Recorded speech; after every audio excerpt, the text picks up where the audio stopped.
Now, here's Chief Meteorologist Tony Petrarca with your live Pinpoint Doppler 12 Futurecast.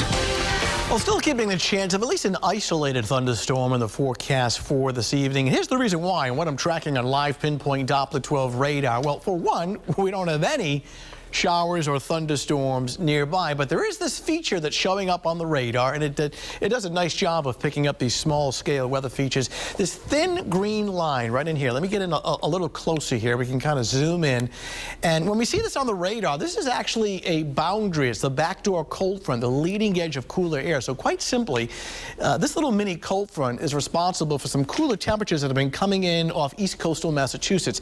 It is actually 69 chilly degrees in Boston right now, while it's still well into the 80s here in Providence. So anytime we see these little mini cold fronts, these backdoor cold fronts, usually out ahead of them where the air is still hot and humid, you can sometimes run the risk of at least an isolated thunderstorm popping up. So it's going to be more the exception rather than the rule, but we'll keep this in the forecast at least for the next couple of hours. The tropics now getting active. Here's the southeast coast of the United States and the Bahamas, and way out here is newly formed tropical storm Chantal. The winds are only 46 miles per hour. I think what makes this storm unusual and unique is that for this time of year, to get a storm that's forming in this part of the Atlantic is unusual. We usually don't see a lot of activity this far out in the Atlantic for early July. So perhaps it's a precursor of the hurricane season that is ahead, which is expected to be an active one.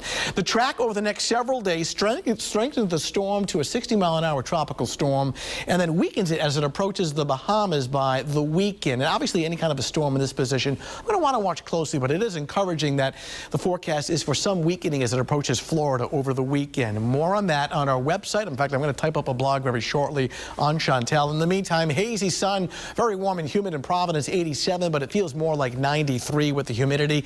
Look at Boston, 69, and Providence, 87. So clearly, there's a little cold front that is slicing through the area right now, and why we'll keep the chance of at least an isolated shower or thunderstorm this evening. Then late at night, I do expect some patchy fog and clouds to form. So if you have outdoor plans next couple of hours, it's more the exception rather than the rule. Most spots probably won't see a thunderstorm. Early morning clouds and fog tomorrow morning, burning off the hazy sunshine as temperatures rise through the 70s. We will not hit 90 tomorrow, but rather around the mid-80s. So warm and humid, partly sunny. Keep an eye to the sky for isolated showers and thunderstorms. Again, scattered and random, so the day itself is not a washout. Temperatures in and around most locations away from the ocean are going to top out in the mid-80s. The South Shore, the beaches will be cooler. It may take until 10, 11 o'clock in the morning for the fog at the beaches to burn off. Inland areas warmer in the mid-80s. The humidity will make it feel hotter. We're just not forecasting temps in the 90s. Interior Massachusetts, places like Taunton, 85. The coastline, upper 70s to low 80s. And again, keep an eye to the sky for at least a passing